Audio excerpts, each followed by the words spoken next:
10 बिघा आगो लागेर मकैको बाली उजिएर हाम्रो यहाँ पुलिस प्रहरीलाई खबर दिएर यहाँ किसानले आगो लागेको खबर दिएर 3वटा दमकल पनि आगो बुझाउन लेकिन यस्तो खबर दिएर यहाँ आएर यहाँ कचरामा आगो लाएर हाम्रो दमकल र हाम्रो पुलिस प्रहरीलाई टेन्सन र तनाव दिएको छ। यो मान्छे कल यस्तो काम गरेछ त्यसलाई अब हामीले खोजिको लागिरहेको छु। गाउँको मान्छेसँग कुराकानी गरिरहेको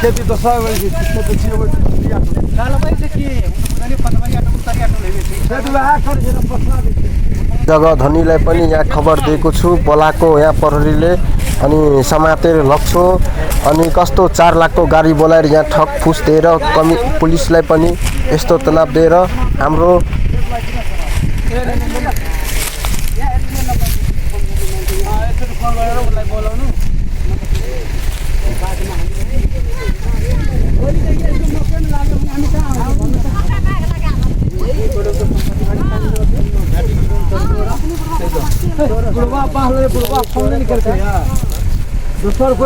कोई चल के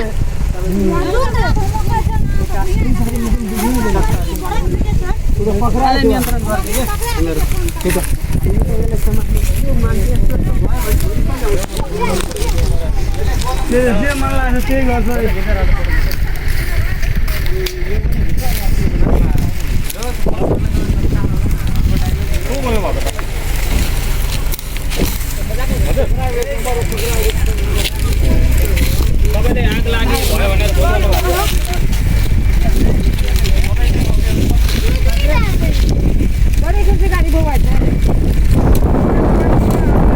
अनि मैले दमकलको नम्बर छोडिरहेको छु। यहाँ दमकलको नम्बर टिपिराख्नु तपाईहरुले कहिले पनि आगो लागेपछि यहाँ दमकलको नम्बर मैले यहाँ स्टोक र यहाँ हेरिहाल्नु हो लास्टमा 606 यो नम्बरलाई प्लिज तपाईहरुले डाउनलोड गरिहाल्नु होला।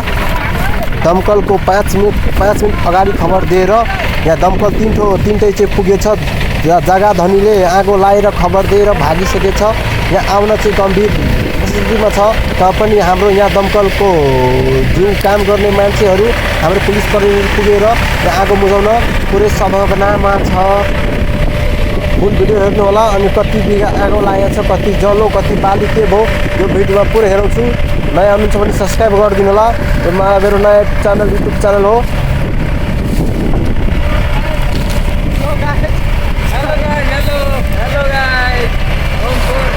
पुलिस प्रहरीले यहाँ गाउँको मान्छेलाई सोधबिदमा पुरै छ।